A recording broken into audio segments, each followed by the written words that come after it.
محمد وعلى آله وسلم الصلاة والسلام على رسول الله صلى الله تعالى عليه وسلم اللہ رب العزت نے قرآن مجید میں فرقان حمید میں ارشاد فرمایا ولا تحسبن اللہ غافلا عما يعمل الظالمون کہ کیا تم یہ سمجھتے ہو کہ اللہ تعالیٰ نے ظالموں کو بھلا دیا یا ظالموں کو بھول گیا جو انہوں نے ظلم کیا؟ تو ایسا نہیں ہے، بلکہ اللہ تعالیٰ ہر ایک کو جانتا ہے، بے شک ہر ایک کے بارے میں رب کو پتا ہے۔ لوگ ظلم کرتے ہیں اور سمجھتے ہیں کہ ہم نے بڑا کام کر لیا، ہم نے بڑا جو ہے نا کہنا چاہیے فدا حاصل کر لیا، لیکن وہ غافل ہیں اس چیز سے کہ اللہ تعالیٰ ظالموں کو بھولا نہیں کرتا، بلکہ اللہ قرآن میں فرماتا ہے کہ ہم تو انہیں ایک وقت تک ایک مدت تک چھوٹ دیتے ہیں۔ اور پھر کیا ہوتا ہے؟ اللہ دوسرے مقام میں فرماتا ہے اِنَّا بَطْشَ رَبِّكَ لَشَدِيدٌ، پھر رب کی سخت پکڑ میں گھیر لیتی ہے سخت پکڑ۔ عزیزان ملت اسلامیہ، آپ نے اور ہم نے یہ بخوبی جانا اور یہ پہچانا کہ ماہ محرم الحرام میں سیدنا امام عالی مقام رضی اللہ تعالی عنہ نے اپنی جان کی قربانی پیش کر دی، اپنے اہل و عیال کو قربان کر دیا، اپنے گھر والوں کو قربان کر دیا، اپنے بچوں کو قربان کر دیا، اپنے بھتیجوں کو قربان کر دیا، اپنے بھانجوں کو قربان کر دیا، اپنے بھائیوں کو قربان کر دیا، آپ سے محبت رکھنے والے جو آپ کے جانثار تھے ان کو بھی قربان کر دیا، حتیٰ کہ آپ نے خود اپنی جان کو بھی قربان کر دیا۔ ہم نے کربلا کے اس منظر کو بھی کتابوں میں دیکھا ہے، علماء سے سنا ہے،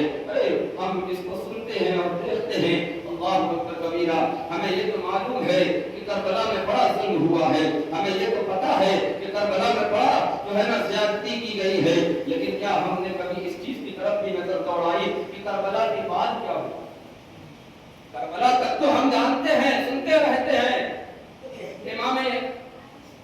علی اصغر کے حلق پر تیر پڑ گیا، حضرت قاسم کی جوانی لوٹ لی گئی، عباس علمدار کے بازوؤں کو قلم کر دیا گیا، امام حسین کو حالت سجدہ میں آپ کے سر مبارک کو تن مبارک سے جدا کر دیا گیا۔ ہم نے یہ تو سنا، یہ تو جانا، لیکن کربلا کے بعد کیا ہوا؟ کیا آپ نے کبھی اس کی طرف بھی نظر دوڑائی ہے؟ ہمیں وقت ہی نہ ملا، ہم نے جاننے کی کوشش نہ کی۔ عزیزان ملت اسلامیہ، یزیدیوں نے کربلا کے میدان میں جو ظلم و زیادتی کی تھی ان کا یہ سلسلہ رکتا نہیں ہے، بلکہ یہ سلسلہ ان کا جاری و ساری رہتا ہے۔ تاریخ گواہ ہے، کتابیں موجود ہے، یہ بات لکھی ہوئی ہے کہ یزیدیوں نے قتل حسین کے بعد شہیدان کربلا کی بے حرمتی کے بعد اپنی بے حرمتی کو روکا نہیں ہے، بلکہ اللہ اکبر کبیرہ تاریخ میں آتا ہے امام حسین رضی اللہ تعالی عنہ اور آپ کے جانثاروں کے سروں کو کاٹ کر کوفہ میں پہنچایا گیا ابن زیاد کے پاس، اور ابن عمر بن سعد کے پاس ابن زیاد وہیں رکتا ہے، اور رکنے کے بعد اپنے سارے جتنے اس کے مقتولین تھے، جتنے قتل ہونے والے تھے، جتنے جہنم نصیب ہونے والے تھے، ایک رات وہاں پہ قیام کرتا ہے اور ساری لاشوں کو اکٹھا کر کے ان پہ نماز جنازہ پڑھ کے ان لاشوں کو دفنا دیتا ہے۔ اللہ اکبر کبیرہ، یزیدیوں کی نماز جنازہ بھی پڑھی جا رہی ہے، ان کو دفنایا بھی جا رہا ہے، لیکن اہل بیت نبوت کے وہ چمنستان زہرا کے درخشہ پھول، وہ مہکتے پھول، ان کی لاشیں کربلا کے میدان میں پڑی ہوئی ہے، جن پر خاک اپنی چادر ڈھانپے ہوئے ہے۔ عزیزان ملت اسلامیہ، کوئی ان کو دفن کرنے والا نہیں ہے، کوئی ان کو جو ہے نا زمین کے اندر سمانے والا نہیں ہے۔ اللہ اکبر کبیرہ، یہ پوری رات گزرتی ہے، صبح یہ قافلہ بھی کوفے کی طرف روانہ ہو جاتا ہے۔ ایک قبیلہ اسد کے لوگ وہیں قریب کے بستی کے رہنے والے، جن کا نہ یزیدیوں سے کوئی تعلق تھا نہ جنگ کربلا سے کوئی تعلق تھا، جب انہیں خبر پہنچی وہ لوگ آتے ہیں۔ اللہ اکبر کبیرہ، آنے کے بعد سرکار مدینہ صلی اللہ علیہ وسلم کے ان پیارے شہید لاڈلوں کو، ان شہزادوں کو، نبی کی آل کے ان نونہالوں کو زمین میں آپ وہ لوگ جو ہے نا دفن کرتے ہیں۔ اللہ اکبر کبیرہ۔ یہ قافلہ جو لٹا ہوا قافلہ تھا یہ کوفے میں پہنچتا ہے۔ عمرو بن سعد کا ابن زیاد کے پاس، ابن زیاد کے ہاتھ میں چھڑی ہوتی ہے،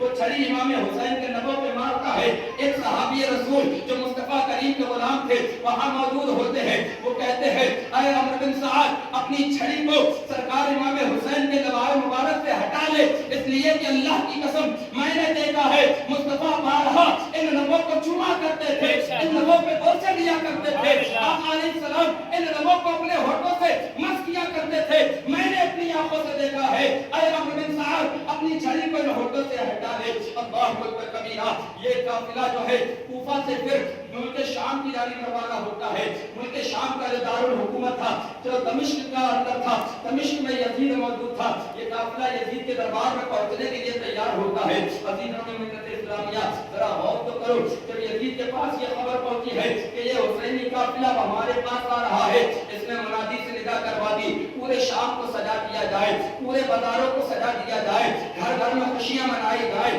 گھر گھر میں جو ہے نا خوشیوں کے چراغ روشن کیے جائیں، اور ندا دینے والا منادی یہ ندا دیتا ہوا گلیوں کوچوں سے گزرتا ہے کہ اے لوگوں سنو، امیر المومنین کے مخالفت میں اور ان کے مقابل میں آنے والا باقی گروہ حسین ابن علی وہ اپنے جان سے ہاتھ دھو بیٹھا ہے، اس نے جو ہے نا اپنے آپ کو جنگ کربلا میں قتل کروا لیا ہے، اور اس کے گھر کی عورتیں قیدی بنا کر دربار امیر المومنین یزید کے بارگاہ میں پیش کی جا رہی ہے۔ یہ منادی ندا کرتا ہوا جاتا ہے، بازاروں کو سجایا جا رہا ہے، بازاروں کو رنگین کیا جا رہا ہے۔ عزیزان ملت اسلامیہ، تاریخ بتاتی ہے کہ بازاروں میں ڈھول بجائے گئے، لنگاڑے پیٹے گئے، خوشیاں منائی گئی۔ مدینے سے ایک صحابی رسول آقا علیہ السلام کا غلام ملک شام تجارت کرنے کے لیے دمشق پہنچا ہوا تھا۔ اس نے لوگوں سے پوچھا یہ ماجرا کیا ہے، آج یہ خوشیوں کا معاملہ اور یہ خوشیوں کا بازار گرم کیوں ہے، یہ شادیانے کیوں پیٹے جا رہے ہیں، یہ گھر گھر کیوں روشنی کی جا رہی ہے، یہ سجاوٹیں کیوں کی جا رہی ہے؟ تو کسی نے بتایا امیر المومنین کی مخالفت میں آنے والا حسین ابن علی قتل کر دیا گیا ہے، وہ اپنے سر کے ساتھ دربار یزید میں آ رہا ہے، یہ اسی کی خوشی ہے جو امیر المومنین نے فتح پائی ہے، باقی غیروں کو جو ہے شکست دی ہے۔ جب اس نے یہ سنا ہے اللہ پر دل تڑپ گیا، دل مچل گیا، کیا حسین ابن علی مصطفیٰ کریم کے نواسے کو قتل کر دیا گیا؟ وہ کہتا ہے ہاں ان کو قتل کر دیا گیا ہے۔ یہ تڑپ جاتا ہے، آنکھوں سے آنسو جاری ہوتے ہیں، یہ پوچھتا ہے بتاؤ وہ قافلہ کس دروازے سے داخل ہوگا، کس سمت سے آئے گا؟ تو کسی نے کہا کہ باب السعد سے وہ داخل ہوگا، اس دروازے سے داخل ہوگا۔ وہ صحابی رسول لوگوں کو ہٹاتے ہوئے بڑی محنت و مشقت کے بعد دروازے کے کنارے پر پہنچا ہے۔ جب وہ قافلہ داخل ہوا ہے، اللہ اکبر کبیرہ، آنکھوں سے آنسو جاری ہے، آنکھ پرنم ہے، آنکھ آنسو بہا رہی ہے، لوگ ہنس رہے ہیں، لوگ خوشیاں منا رہے ہیں، لیکن یہ کیسا دیوانہ ہے اس کی آنکھوں سے آنسو جاری ہے؟ حضرت سکینہ جو امام حسین کی شہزادی ہے، امام حسین کی لاڈلی بیٹی ہے، 7 سال کی عمر ہے، تاریخ میں آتا ہے انہوں نے پوچھا اے چچا سب تو خوشیاں منا رہے ہیں، سب ہماری بربادی پہ ہنس رہے ہیں، سب ہماری اسیری پہ جو ہے ناز کر رہے ہیں، تیری آنکھوں میں آنسو کیوں ہے، تو کیوں روتا ہے؟ وہ صحابی عرض کرتے ہیں اے شہزادی رسول، اے سرکار مدینہ صلی اللہ علیہ وسلم کے چمن کی کلی، میں تیرے نانا کا صحابی ہوں، تیرے نانا کا غلام ہوں، تیرے نانا کا صحابی ہوں، مجھ سے یہ برداشت نہیں ہوتا کہ جس نانا نے اپنے نواسے کو گود میں کھلایا ہو، جس نانا نے اپنے نواسے کو اپنی زبان چسائی ہو، جس نانا نے اپنے نواسے کے لیے سجدے کو لمبا کر دیا ہو، جس نانا نے دوران خطبہ اپنے خطبے کو روک کر اپنے نواسوں کو گود میں اٹھا دیا ہو، جس نانا نے یہ فرمایا ہو کہ جو حسین سے محبت کرتا ہے وہ مجھ سے محبت کرتا ہے، جس نانا نے یہ فرمایا ہو اے اللہ جو حسین سے محبت کرتا ہے تو اس سے محبت فرما، جس نانا نے اپنے حسین کے لیے فرمایا ہو حسین مجھ سے ہے میں حسین سے ہوں، جس نانا نے اپنے نواسے کے لیے فرمایا ہو، جس حسین کے لیے فرمایا ہو کہ حسین جنتی نوجوانوں کا سردار ہے، آج اس کو بے دردی کے ساتھ شہید کر دیا گیا، میری آنکھیں نہ روئے تو کیا کروں؟ اللہ مجھے یہ سعادت اس نے بخشی ہے کہ میں اہل بیت کے دکھ میں شامل ہوں۔ اللہ اکبر۔ وہ صحابی کہتے ہیں اے شہزادی رسول، اے حضرت امام حسین کی شہزادی، اگر میرے لائق کوئی خدمت ہو تو بتا دو، میرے لائق کوئی کام ہو تو بتا دو۔ اللہ اکبر کبیرہ۔ عزیزان ملت اسلامیہ، اب ذرا یہاں پر رک کر آپ دیکھیے کربلا کے میدان سے چل کر دمشق کے بازاروں میں قافلہ حسینی پہنچا ہے، حسین پاک کا وہ لٹا ہوا قافلہ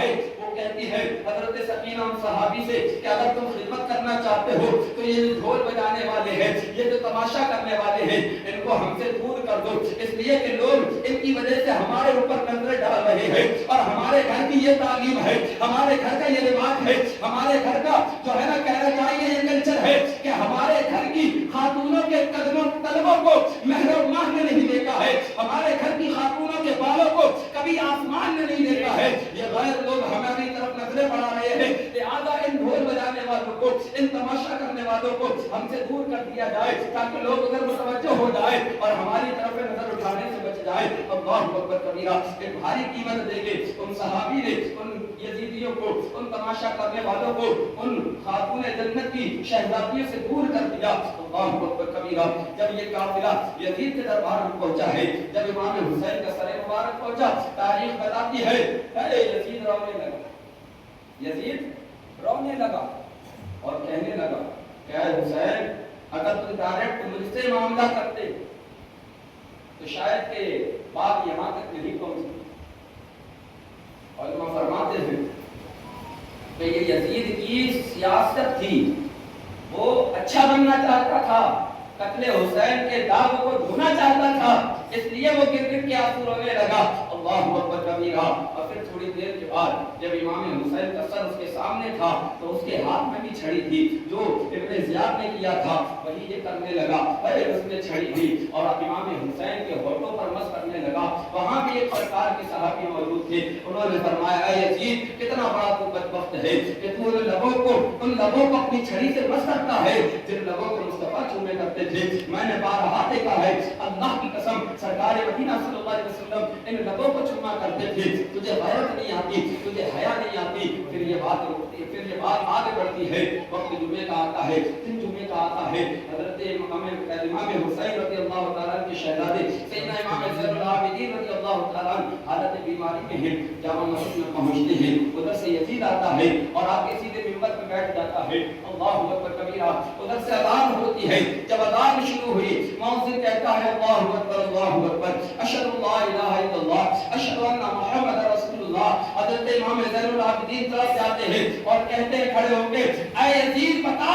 یہ اذان میں نام کس کا ہے بتا تیرے نانا کا ہے یا میرے نانا کا ہے یزید کہتا ہے اے امام زین العابدین یہ تمہارے نانا ہی کا نام ہے یہ تمہارے نانا ہی کا نام ہے حضرت زین العابدین کہتے ہیں یزید تیرے اوپر افسوس ہے یزید تیرے اوپر افسوس ہے کہ تو نے اس نبی کے نواسے کو شہید کروا دیا تو نے اس نبی کے نواسے کو قتل کروا دیا دیکھ آج بھی میرے نانا کے خطبے مسجدوں میں پڑھے جا رہے ہیں میرے نانا کی نام کی اذانیں مسجدوں میں گونج رہی ہیں بتا تیرا نانا بھی کوئی ایسا ہو تو لے کر آ تیرا نانا بھی کوئی ایسا ہو جس کا تذکرہ ہوتا ہو تو لے کر آ یزید نے جب دیکھا کہ اب ماحول بگڑ سکتا ہے تو اس نے حضرت ایک جو کوفہ کے گورنر تھے صحابی رسول اللہ اکبر کبیرہ ان کو بلایا ان کو معزول کر دیا گیا تھا نرمی کی وجہ سے ان کو بلایا اور کہا کہ یہ جو قافلہ ہے حسین کا 30 لوگوں کو اپنے ساتھ لے کر جو ہے نا مدینے روانہ ہو جاؤ 30 اپنے ساتھ لوگوں کو لے کے اس قافلے کو ساتھ میں لے کے کوفہ کی دمشق سے ملک مدینہ المنورہ کی جانب جو ہے ملک عرب کی جانب کوچ کرتے ہیں اللہ اکبر کبیرہ جب مدینہ المنورہ شریف کی طرف روانہ کرتے ہیں تو مدینہ شریف میں یہ خبر پہنچ گئی کہ حسین پاک کا لٹا ہوا قافلہ مدینہ طیبہ آ رہا ہے عزیزان ملت اسلامیہ تاریخ بتاتی ہے کہ لوگ اپنے گھروں سے نکل آئے لوگ عورتیں اپنے گھروں سے نکل آئی اور سارے لوگ ساری عورتیں جوان بوڑھے بچے سب گھروں سے نکل آئے اور جب قافلہ حسینی کو دیکھا ہے تو سب کی آنکھوں میں آنسو ہیں سب زاروں کا تہار ہو رہے ہیں حضرت امام زین العابدین سیدھے سرکار مدینہ صلی اللہ علیہ وسلم کے دربار میں جاتے ہیں قبر رسول پہ حاضر ہوتے ہیں عزیزان ملت اسلامیہ لیکن اس سے پہلے تھوڑا سا پیچھے آئیے جب یہ قافلہ ملک شام سے چلا ہے تو لوٹ کر یہ کربلا کی جانب سے ہی واپس آ رہا ہے میدان کربلا میں جب یہ قافلہ پہنچا ہے اللہ اکبر کبیرہ حضرت زینب بنت علی رضی اللہ تعالیٰ عنہ آپ نے جب کربلا کے اس میدان کو دیکھا ہے اللہ اکبر آپ جب کربلا کے میدان کو دیکھتی ہے تڑپ جاتی ہے آنکھوں سے آنسو جاری ہو جاتے ہیں اور کہتی ہے کہ اے واہ محمدہ واہ محمدہ واہ محمدہ یا رسول اللہ دیکھیے آپ کے چمنستان کو کس طریقے سے رون دیا گیا آپ کے شہزادوں کو کیسے قتل کر دیا گیا اللہ اکبر کبیرہ سرکار کی بارگاہ میں التجائیں کرتی ہے. ادھر حضرت امام زین العابدین کا بڑا مشہور قصیدہ آپ نے عربی میں لکھا ہے. آپ نے یہ قصیدہ لکھا جس کا مطلب یہ ہے کہ اے صبا جب تو مدینے پاک جائے اور گنبد خضرا کے سائے میں پہنچے تو مصطفیٰ کریم سے ہمارا سلام کہنا, ہمارے احوال بیان کرنا. بتانا حسین ابن علی کو کیسے شہید کیا گیا, بتانا علی اکبر کو کیسے شہید کیا گیا. اے صبا جب تو در رسول پہ جائے تو بتانا بھائی علی اصغر کو کیسے تیر مارا گیا. اے صبا جب تو در رسول پہ جائے تو بتانا کہ بھائی قاسم کو کیسے شہید کیا گیا, چچا عباس کو کیسے شہید کیا گیا, کیسے جو ہے نا ترکمانستان میں رسول کے گلشن کو تار تار کیا گیا. عزیزان ملت اسلامیہ یہ لٹا ہوا قافلہ کوفہ ہوتے ہوئے مدینہ پہنچا اور پھر سیدھے سرکار کی بارگاہ میں حضرت امام زین العابدین پہنچے ہیں اور جا کے سرکار کی قبر مبارک پہ جا کے آپ لپٹ جاتے ہیں, اپنے احوال بیان کرتے ہیں. یا رسول اللہ جتنا صبر تھا زین العابدین کے پاس وہ کرتا رہا, اب یہ صبر جو ہے جواب دے چکا ہے. یا رسول اللہ اب اپنے اس نواسے کو سنبھالیے, اپنے اس نواسے کی خیر خواہی فرمائیے. عزیزان ملت اسلامیہ ابھی یہ سلسلہ رکا نہیں ہے. 61 ہجری میں کربلا کا واقعہ جو ہے نا پیش آیا اور ابھی 61 ہجری کے بعد 62 گزرتی ہے اور 62 کے بعد 63 آتی ہے. اللہ اکبر کبیرہ. آج ایسے بھی لوگ ہیں جو یزید کو جنت میں پہنچانے کی ایڑی چوٹی کا زور لگا رہے ہیں, یزید کو جو ہے نا حق پر اور سچا ثابت کرنے کی کوششیں کر رہے ہیں. آپ اس کو دیکھیے نا, وہ جوکر نالائق جو ہے نا کڑی پاڑ ہے, وہ کیا کہتا ہے, اس کی کلپیں موجود ہیں سوشل میڈیا پر. وہ کہتا ہے کہ کربلا کی جنگ تو سیاسی جنگ تھی, حسین تو اقتدار کے لیے گئے تھے, حسین جو ہے وہ تو جو ہے نا حکومت کے لیے گئے تھے. ایسے ایسے لوگ آپ کو ملیں گے جو یزید کو جو ہے نا جانے کیا کیا بنانے کی کوشش کرتے ہیں, یزید کو ڈائریکٹ جنت میں پہنچانے کی کوشش کرتے ہیں. ہم کہتے ہیں اگر تمہارا ابا یزید اتنا ہی اچھا ہے تو پھر اس نے 63 ہجری میں مصطفیٰ کریم کے شہر کو تار تار کیوں کرایا. تاریخ گواہ ہے مسلم بن عقبہ کو 30,000 کا لشکر لے کے یزید نے مدینے کی جانب بھیجا کہ جاؤ 3 دن تک تمہارے لیے مدینہ حلال ہے. وہ لوگ آتے ہیں 30,000 کا لشکر لے کے, جب مدینہ الرسول میں پہنچے ہیں اللہ اکبر کبیرہ, وہ مدینہ الرسول جس کے بارے میں آقا علیہ السلام نے فرمایا خاک المدینہ شفاء الجذام, کہ مدینے کی مٹی جو ہے وہ جذام اور مرض کی دوا ہے. اللہ اکبر کبیرہ. آقا فرماتے ہیں سنو مدینہ المنورہ وہ ہے جو اس سے دشمنی رکھتا ہے, اس شہر سے دشمنی رکھتا ہے, اللہ اسے ایسے کھول دیتا ہے جیسے نمک پانی میں گھل جاتا ہے. آقا فرماتے ہیں میرا مدینہ وہ ہے جہاں دجال داخل نہیں ہو سکتا, میرا مدینہ وہ ہے جہاں طاعون داخل نہیں ہو سکتا, میرا مدینہ وہ ہے جو اس نیت سے مدینہ آ جائے کہ مدینے میں مجھے موت آ جائے اور وہ مدینے میں مر کے مدینے میں دفن ہو جائے. آقا فرماتے بروز قیامت اس کی شفاعت میں سبحان اللہ, سبحان اللہ. قرآن میں اللہ فرماتا ہے لا اقسم بهذا البلد انت حل بهذا البلد, کہ مصطفیٰ تیرے قدموں سے جو لگتی ہے زمین مجھے زمین کی بھی قسم ہے. اللہ اکبر کبیرہ. غور کرو پیارے امام حسین رضی اللہ تعالی عنہ کے اس مقدس شہر آقا علیہ السلام کے اس پیارے شہر, اور آقا علیہ السلام نے حدیث میں ارشاد فرماتے ہیں کہ انبیاء کرام علیہ السلام جس زمین کو سب سے زیادہ پسند کرتے ہیں اسی زمین پر انتقال فرماتے ہیں. مدینے والے کہاں آرام فرما ہے, مدینہ الرسول میں آرام فرما ہے. پتہ یہ چلا مصطفیٰ کو مدینہ پیارا ہے, مصطفیٰ کریم کو مدینے سے محبت ہے, مصطفیٰ کریم کو مدینے سے الفت ہے, اسی لیے سرکار نے مدینے کو اپنا مسکن بنایا ہے. یہ 63 ہجری میں یزیدی قافلہ 30,000 کی فوج لے کے مدینہ الرسول پہ چڑھائی کرتا ہے. آپ کو پتہ ہے مدینہ الرسول میں ایسی بے حرمتیاں کی گئی, اللہ اکبر کبیرہ. وہاں کی پاک دامن عورتوں کے ساتھ مقابلے کیے گئے, صحابہ کرام اور تابعین کو شہید کیا گیا, بچوں کو قتل کیا گیا. مصطفیٰ کی مسجد میں گھوڑوں کو بانٹا گیا, اور گھوڑے کہاں بگے تھے, ممبر رسول کے پاس, جس کی لید اور پیشاب کی چھینٹیں آقا علیہ السلام کے ممبر پر پڑتی تھی. وہ ممبر کا حصہ آقا فرماتے ہیں کہ میرے ممبر اور میرے حجرے کا جو حصہ ہے درمیان کا, یہ جنت کی کیاری ہے, یہ جنتی حصہ ہے, یہ دنیا میں جنت کی جگہ ہے. اللہ اکبر کبیرہ. ذرا غور تو کرو مدینہ الرسول کو کیسے تار تار کیا جا رہا ہے. 3 دن تک مدینے کی مسجد نبوی میں اذانیں نہیں ہوئی. اللہ اکبر کبیرہ. جو پایا جاتا اسے قتل کر دیا جاتا. کیا جرم تھا کہ یزید کی مخالفت میں ہے, یزید کو امیر المومنین نہیں مانتا, یزید کو اپنا حاکم نہیں مانتا. عزیزان ملت اسلامیہ ذرا غور کرو, یہ قافلہ جو ہے نا, یہ لشکر یزیدی جب اس نے مدینے کو تار کر دیا, اس کے بعد یہ مکے کی سمت رخ کرتا ہے. مسلم بن عقبہ رستے میں مر جاتا ہے, اللہ اکبر کبیرہ, دوسرا اس کی جگہ دیتا ہے. اور یہ قافلہ جو ہے, یہ لشکر یزیدی جو ہے, یہ اب مدینے سے مکہ المکرمہ کی جانب جاتا ہے. اب ایک پہاڑ ہے مدینے مکے میں, جہاں پر اس وقت آج بادشاہ کی حویلی بنی ہوئی ہے, جانے نہیں دیتے وہاں پر, وہاں پر سیکیورٹی بہت ہارڈ ہوتی ہے, کیونکہ وہاں پر ابھی ماضی قریب میں ایسا معاملہ ہوا تھا کہ اس پہاڑی پہ جہاں پر وہ بادشاہ کا محل بنا ہوا ہے, وہاں دھماکہ ہوا, جس کے سبب وہاں کی حکومت نے وہاں جانا لوگوں کے اوپر پابندی لگا دی. عزیزان ملت اسلامیہ, اس دروازے سے, اس پہاڑ کے سائے سے یہ یزیدی گروہ اور یزیدی لشکر داخل ہوتا ہے. اس نے کیا کیا, مسجد حرم شریف کی بے حرمتی کی, خانہ کعبہ پہ توپ کے ذریعے گولے چھوڑے گئے, جس سے غلاف کعبہ جل گیا. یہ یزید کے کارنامے تھے, یہ یزید کا حال تھا. جو لوگ یزید کو یہ کہتے ہیں وہ تو بہت اچھا تھا, حدیث قسطنطنیہ اس کے بارے میں ہے. ہم کہتے ہیں حدیث قسطنطنیہ اس کے بارے میں نہیں ہے, بلکہ اس کے لیے تو لعنت ہے, اس کے لیے تو رسوائی ہے, اس کے لیے تو ذلت ہے. اگر عزت ہے تو مولا حسین کے لیے ہے, شان ہے تو مولا حسین کے لیے ہے, عظمت ہے تو مولا حسین کے لیے ہے. اس لیے کہ یزید نے خالی امام حسین کا قتل نہیں کیا, بلکہ اس نے مدینہ الرسول کی بھی بے حرمتی کی ہے, اس نے مسجد حرم کی بھی بے حرمتی کی ہے. اس کا لشکر تھا جس نے توپوں سے گولے چلائے, خانہ کعبہ کی دیوار میں دراریں پڑ گئی,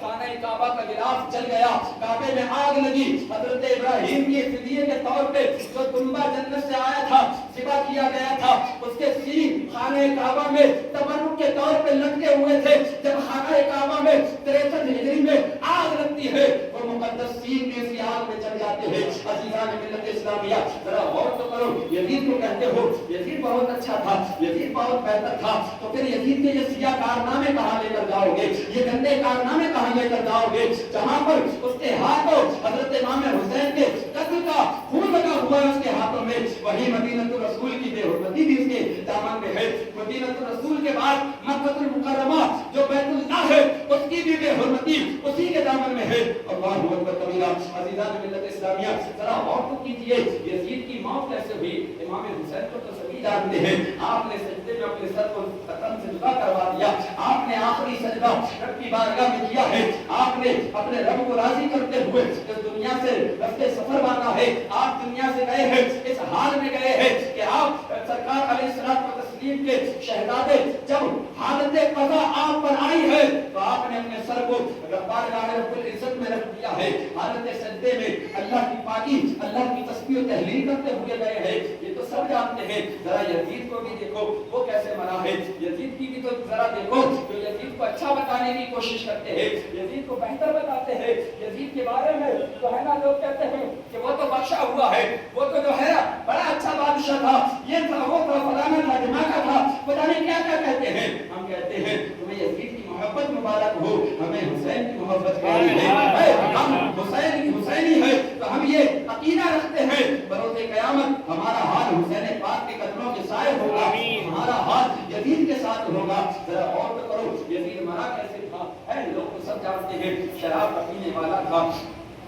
شراب پینے والا, ناچ دیکھنے والا. جب اس پر موت آئی, آن یہ تھا تاریخ میں لکھا ہے کہ اس کے ہاتھ میں شراب کا جام تھا, شراب کا پیالہ تھا, اور ناچنے والی ناچ رہی تھی, تکیے سے ڈھیر لگائے لیٹا ہوا تھا اور ناچ دیکھ رہا تھا. اسی حال میں وہ مر جاتا ہے, اسی حال میں موت اس کو آ کے جکڑ لیتی ہے, موت کا پنجہ اس کے اوپر جو ہے نا جھپٹ لیتا ہے اس کو, اور اسی حال میں وہ مر جاتا ہے. ذرا غور کر, پیارے جو اللہ والے ہوتے ہیں ان کی جا کر کیسی ہوتی ہے, ان کی اوپر بات اسم سے کیسی ہوتی ہے, کہیں سجدے میں ہوتی ہے, کہیں تسبیح و تہلیل کرتے ہوئے ہوتی ہے. اور جو اللہ اور اس کے رسول کے دشمن ہوتے ہیں ان کی موت ایسی ہی ہوتی ہے کہ ہاتھ میں شراب کا پیالہ ہو, لوٹیوں کا ناچ دیکھتا ہو اور اسی حال میں مر جائے. دنیا میں بھی رسوائی کے ساتھ گیا, آخرت میں بھی رسوائی کے ساتھ جائے گا. اور جو حسین والے ہوتے ہیں, جو حسین پاک کے غلام ہوتے ہیں, ان کی قضا کیسے آتی ہے. زیادہ لمبا نہیں جاتا, زیادہ دور نہیں جاتا, زیادہ آپ کو گھمانے کی کوشش نہیں کرتا,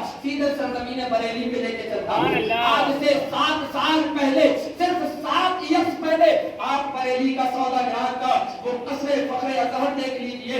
اللہ اکبر کبیرہ عصر کی نماز سرکار تاج الشریعہ نے ادا فرمائی اور ادا فرمانے کے بعد حزب البحر شریف کی تلاوت کی اور پھر اس کے بعد پوچھا مغرب میں کتنا وقت ہے؟ غلاموں نے بتایا حضور اتنے منٹ باقی ہے۔ اللہ اکبر کبیرہ اپنے گھر مبارک پر لیٹے ہوئے ہیں، زبان پر تسبیح و تحلیل جاری ہے، اللہ اکبر کی صدائیں بلند ہے، کلمہ طیبہ کا ورد ہے، اللہ اکبر کبیرہ۔ پھر پوچھتے ہیں کہ مغرب میں کتنا وقت باقی ہے؟ لوگوں نے بتایا اتنا وقت رہ گیا ہے، اتنے منٹ رہ گئے ہیں۔ کلمہ شریف کا ورد جاری ہے، کلمہ شریف کا ورد جاری ہے، جاری و ساری ہے، اللہ اکبر کی تسبیح اور تحلیل بیان کر رہے ہیں۔ ادھر مؤذن مسجد رضا کے منارے سے آواز دیتا ہے اللہ اکبر اللہ اکبر،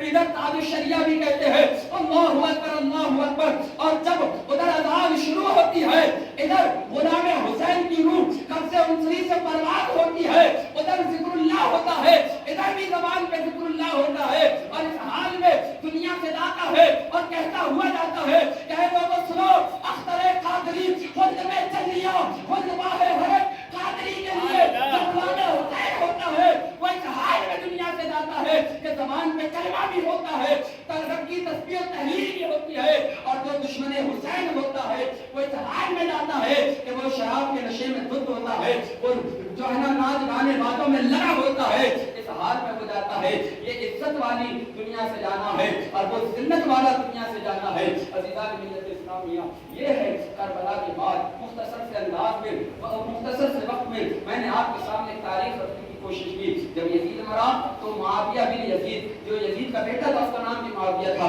اس کو حکومت کے تخت پر بٹھایا گیا تو 2 مہینے حکومت کرتا ہے۔ وہ بھی جب مرنے لگا تو لوگوں نے کہا کسی اور کو خلیفہ بنا دے، کسی اور کو جو ہے نا یہاں پہ قائم رکھ دے۔ اللہ اکبر وہ کہتا ہے کہ جس حکومت میں مجھے کوئی لذت نہیں ملی، جس بادشاہت میں مجھے کوئی سکون نہیں ملا، جس بادشاہت میں مجھے کوئی قرار نہیں ملا، بھلا میں اس جگہ پر کسی دوسرے کو کیسے کھڑا کر دوں؟ لہٰذا میں کسی کو اس بلا میں نہیں ڈالتا۔ اور وہ مر گیا۔ یزید کا تخت کہاں رہا؟ وہ بھی یہیں رکھا رہ گیا۔ یزید کہاں گیا؟ مر گیا، مٹ گیا، شام کے اندھیروں میں فنا ہو گیا۔ لیکن آج دیکھو اے کربلا کا وہ آواز اور کربلا کا وہ شہسوار جو آج بھی زندہ ہے۔ حسین بظاہر آپ دیکھیے تو حسین کی بظاہر ایسا لگتا ہے کہ آپ نے شکست پائی، لیکن اللہ اکبر کبیرہ رب کعبہ کی قسم حسین نے شکست نہیں پائی بلکہ ایسی فتح پائی ہے۔ حسین جو گئے تھے کربلا میں فقط دین مصطفیٰ کو بچانے کے لیے گئے تھے، اور حسین نے اپنی قربانی دے کر دین مصطفیٰ کو زندہ کر دیا